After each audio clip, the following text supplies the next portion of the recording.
আসসালামু আলাইকুম সবাইকে তানিশা লাবিব পেজে স্বাগতম।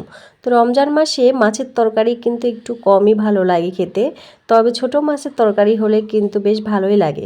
রমজান মাসে আমার কাছে ভর্তা, ডিম ভাজা এই ধরনের খাবারগুলো কিন্তু বেশি ভালো লাগে। তো আজকে আমি রান্না করব ট্যাংরা মাছ আলু দিয়ে। তো আলু চিকন করে ট্যাংরা মাছের এই তরকারিটা আমার কাছে বেশ ভালো লাগে এবং আমার পরিবারের সবাই এই তরকারিটা আমার হাতের এতটা পছন্দ করে, আমাকে প্রায়ই এই তরকারিটা রান্না করতে হয়।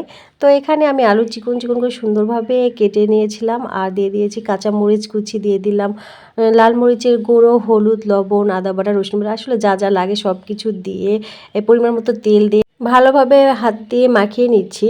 তো এই হাত দিয়ে এই তরকারিটা মাখিয়ে রান্না করলেই বেশি ভালো লাগে খেতে।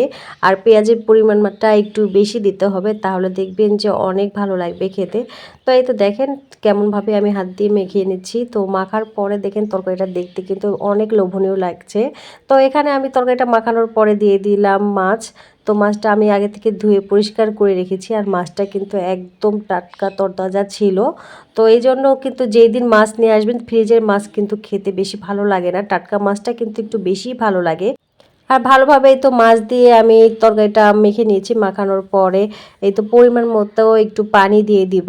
তো পানি দেওয়ার পরে এই তো দেখেন আমার তরকারির ফাইনাল লুক দেখে মনে হচ্ছে এখনই খেয়ে নেই। তো যাই হোক, তরকারিটা রান্না করার পর যে এত মজা হয়েছিল। আর তরকারিটা কিন্তু আমি রান্না করার পরে এই তো হালকা একটু ঝোলের মতো রেখেছিলাম, আর এই কারণেই কিন্তু তরকারিটা খেতে আরও বেশি মজা লাগছিল। তো শেষ করছি আজকের ভিডিও, দেখা হবে অন্য কোনো ভিডিওতে। আল্লাহ হাফেজ সবাইকে, আসসালামু আলাইকুম।